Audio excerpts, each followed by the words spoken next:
Digital യുഗത്തിലേക്ക് കാലം കടക്കുമ്പോഴും നാടൻ തനിമയിൽ പഴയ നാടകഗാനങ്ങളുമായി സൈക്കിളിൽ ലോട്ടറി വിൽപ്പന നടത്തുകയാണ് എടക്കഴിയൂർ സ്വദേശി കൊഴിഞ്ഞാംപറമ്പത്ത് വിജയൻ. കുറച്ചുനാൾ മുമ്പ് വരെ നമ്മുടെ തെരുവോരങ്ങളിലും ഗ്രാമപ്രദേശങ്ങളിലും സുലഭമായി കണ്ടിരുന്ന ഇത്തരത്തിലുള്ള ലോട്ടറി വിൽപ്പന ഇപ്പോൾ വളരെ അപൂർവമായാണ് കാണുന്നത്.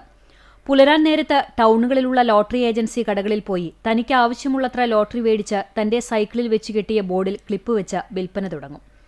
ചെറിയ ചെറിയ ചായക്കടകൾ മുതൽ ആളുകൾ കൂടി നിൽക്കുന്ന സ്ഥലങ്ങളിലെത്തി വിൽപ്പന നടത്തുകയാണ് ഇവരുടെ പതിവ്.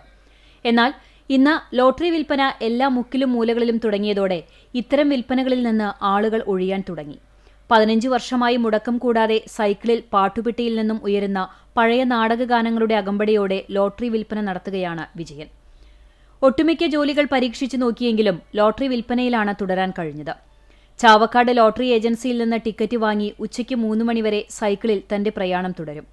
ഇതിനിടയിൽ തന്റെ പക്കലിൽ നിന്ന് സ്ഥിരമായി ടിക്കറ്റ് വാങ്ങാറുള്ള ആളുകളെ കണ്ടതിനു ശേഷം വിവിധ സ്ഥലങ്ങളിലെത്തി വിൽപ്പന നടത്തും. ചുരുങ്ങിയത് 30 കിലോമീറ്ററെങ്കിലും ദിവസവും സൈക്കിൾ ചവിട്ടിയാണ് 55-കാരനായ വിജയൻ ടിക്കറ്റ് വിൽപ്പന നടത്തുന്നത്. താൻ വിൽപ്പന നടത്തിയ ടിക്കറ്റിലൂടെ 1ാം സമ്മാനം അടിച്ചെങ്കിലും പ്രാരാബ്ധവും കഷ്ടപ്പാടുമായി തന്റെ പഴയ ശൈലിയിൽ ലോട്ടറി വിൽപ്പന തുടരുകയാണ് വിജയൻ.